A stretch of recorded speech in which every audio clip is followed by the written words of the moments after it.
సందీప్ గారు నమస్తే.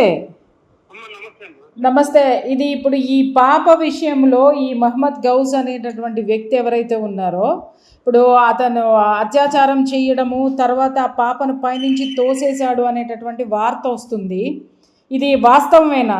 ఖచ్చితంగా వాస్తవం. మేము అనుభవిస్తున్నాం, మేము బాధను అనుభవిస్తున్నాం. అసలు ఏం జరిగింది అనేది మీరు చెప్పగలరా? పాప మాకు మేనకోడలు, మా బావగారి కూతురు అనమాట. మీ సొంత బావగారి కూతురు? మా బావ వాళ్ళ అన్నగారి కూతురు అనమాట. ఓకే.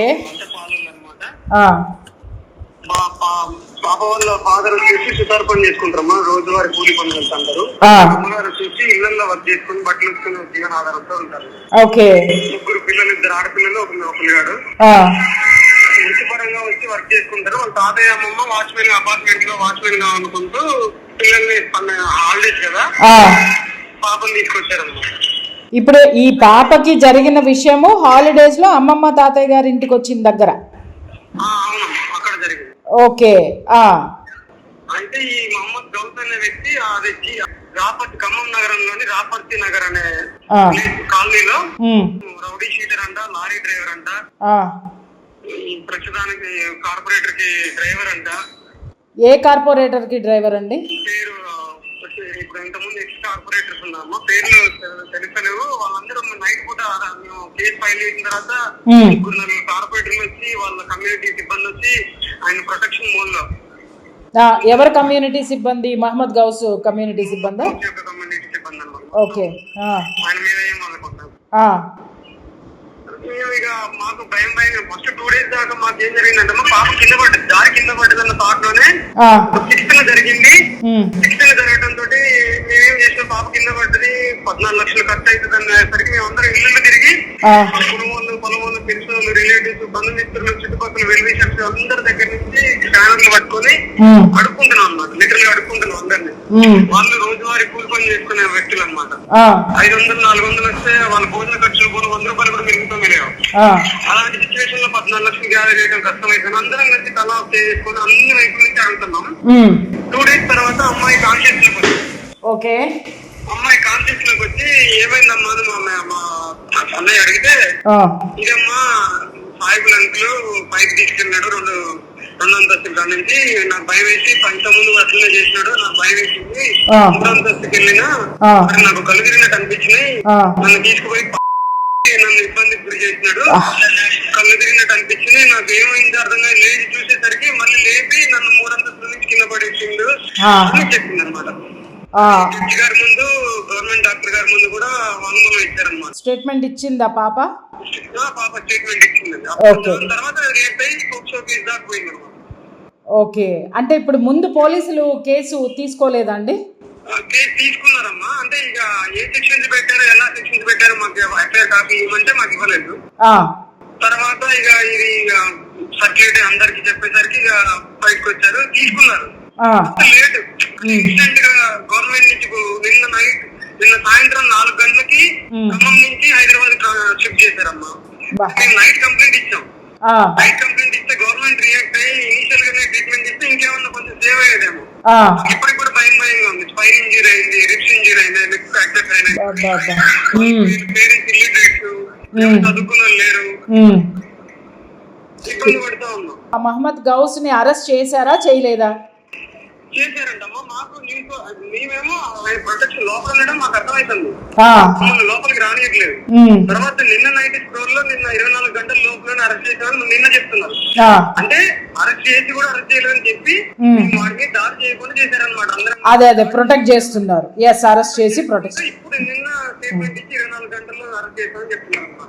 ఇప్పుడు మరి మీడియా దృష్టికి ఎందుకు తీసుకురాలేదు మీరు? లేదా అక్కడ మీడియా, ఖమ్మంలో ఉన్నటువంటి మీడియా ఈ ఇష్యూ మీద పట్టించుకోలేదా? మేము అన్ని నుంచి ప్రయత్నం చేస్తున్నాము, మా పిల్లల్ని కాపాడుకోవడానికి ప్రతి అటు ఇటు చూసుకుంటూనే చాలా ఛానల్స్ కి ప్రయత్నం చేస్తున్నాం. కొన్ని వర్గాల వాళ్ళు వచ్చారు, స్క్రోల్ చేసి చూపించారు, తర్వాత సర్క్యులేట్ అయిన తర్వాత కొంతమంది వాళ్ళు వచ్చారు. ఇప్పుడు ఈ మధ్య నిన్న బాగా సర్క్యులేట్ చేశారు అనమాట. మేము మొన్నటి నుంచి ట్రై చేస్తున్నాం. వర్గాలు అయితే ఫోన్ ఎత్తలేదు. అంటే అన్ని నిమిషం చెప్పుకొని కమ్యూనిస్ట్ భావజాలం అని చెప్పుకొని అందరికి అండదండలుగా ఉంటా అన్న పర్సన్స్ కూడా ఫోన్ చేసి లిఫ్ట్ చేయలేదు. వీడియోలు పెట్టినాం, వాళ్ళకి సరైన సంఘటనలు పెట్టినాం. స్పందించారా అండి ఈ వామపక్ష మిత్రులు? ఈ వామపక్ష వీరులు మిత్రులు స్పందించలేదా? ఎవరు రాలేదమ్మా, ఎవరు రాలేదు. అట్లాంటి వాటికి ఈ కుల సంఘాలు వాళ్ళ కమ్యూనిటీ వీళ్ళు చాకలి వృత్తి చేసుకునే వర్గాలు కదా, వాళ్ళ కుల సంఘాల వాళ్ళు కొంతమంది జమై డబ్బులు గ్యాదర్ చేస్తున్న సిచ్యువేషన్ లో అట్లా జమై ఇది జరిగిందనేసరికి ఖండించడానికి వచ్చారు, సహాయం చేశారులే కానీ ఈ వామపక్ష వర్గాలు ఎవరు రాలేదమ్మా దానికి. తర్వాత సర్క్యులేట్ అయ్యి ఇబ్బంది అవుతుంది. ఈ కార్పొరేటర్లు పొద్దున్నాక వస్తున్నారు నైట్ దాకా. ఎప్పుడైతే న్యూస్ లో స్ప్రెడ్ అవుతుందో మధ్యాహ్నం నుంచి రావడం బంద్ చేశారు. ఎవరు రావడం బంద్ చేశారు? పొలిటికల్ సిబ్బంది ఉంటారు కదా, ఆయనకు సపోర్ట్ ఉండే క్యాండిడేట్. అతనికి మద్దతు ఇచ్చే వాళ్ళు తగ్గారు.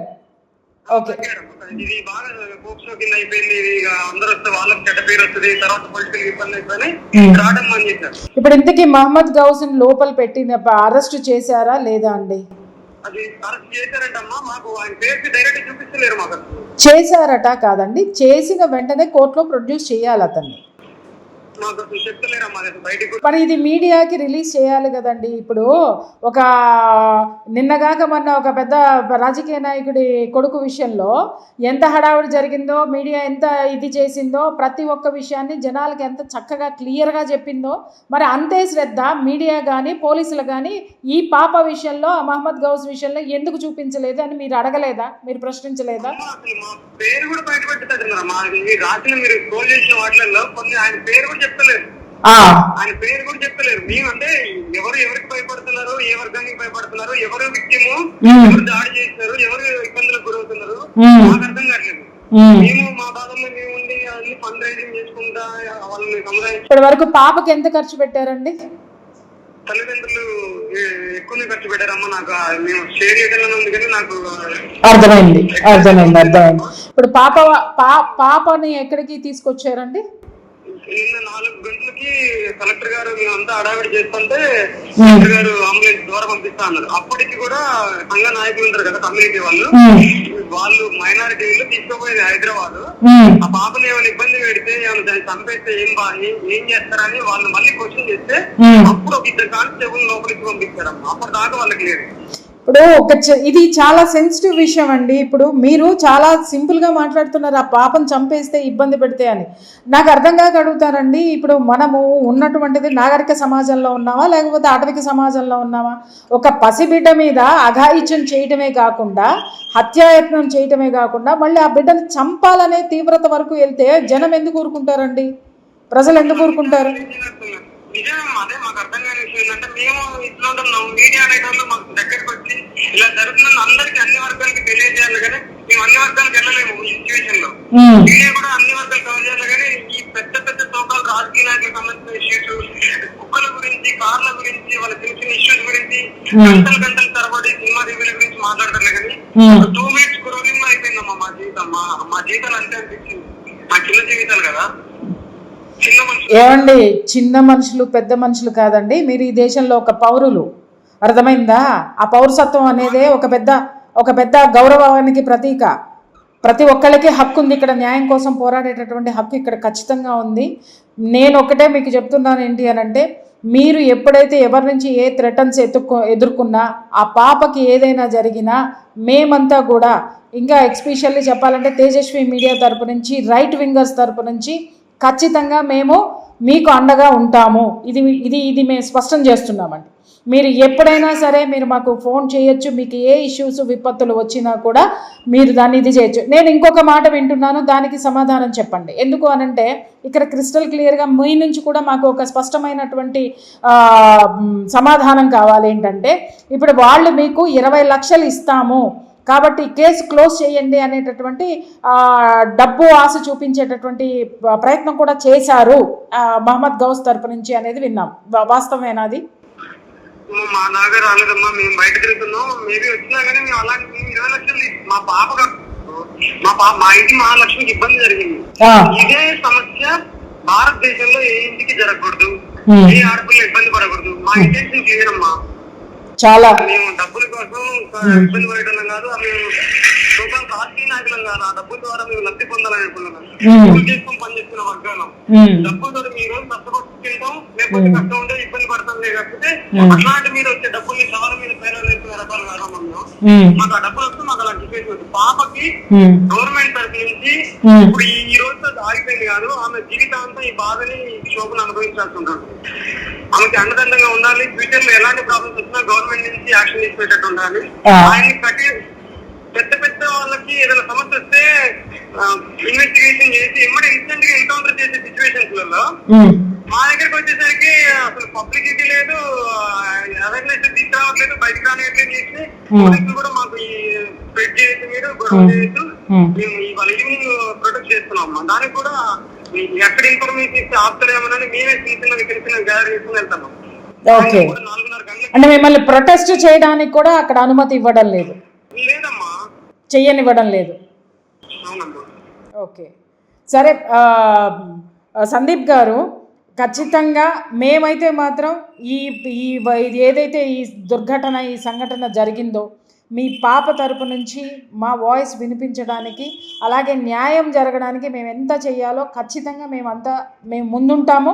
మీకు ఎప్పుడు ఏ ఇబ్బంది వచ్చినా కూడా మీరు నిరభ్యంతరంగా తేజస్వి మీడియాని కాంటాక్ట్ చేయొచ్చు సందీప్ గారు. ఏది ఉన్నా కూడా మీ తరపున మీడియా ఉంటుంది, ఖచ్చితంగా ఉంటుంది. బహుశా నేను అనుకోవడం ఇంకా చాలామంది మీడియా మిత్రులకి తెలిసి ఉండకపోవచ్చు. డెఫినెట్గా ఈ విషయాన్ని మీరు చేసే ప్రయత్నం కానివ్వండి, మేము కూడా ప్రజల మధ్యకి తీసుకెళ్లేటటువంటి ప్రయత్నం చేస్తున్నాం. డెఫినెట్గా మేము మీతోటి ఉంటాము, పాపకు అండగా నిలబడతాం.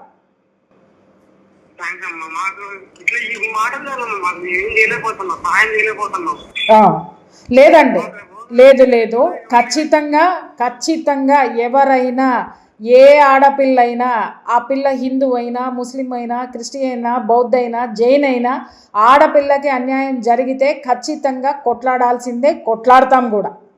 అర్థమైందండి? అంతేగాని అవతల ఎవరున్నారు, సెలబ్రిటీలు ఉన్నారా, ఇంకొకటి ఉన్నారా, ఈ భావజాలం అయితే మాకు లేదు.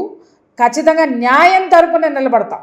న్యాయం తరపున మేము ఎప్పటి నుంచి కూడా కొట్లాడేది ఏంటంటే, పోక్సో కేసులు ఎంత నిరుపయోగం అవుతున్నాయో, ఎంత పక్కదోవ పడుతున్నాయో, అదేవిధంగా ఇప్పుడు మీరు పడుతున్నారు చూసారా, మీరు అన్యాయానికి గురవుతున్నారు చూసారా, అలా అన్యాయానికి గురవ్వడం కూడా, బాధితులు అన్యాయానికి గురవడాన్ని కూడా మేము ఎట్టి పరిస్థితుల్లోనూ ఎంకరేజ్ చేయము.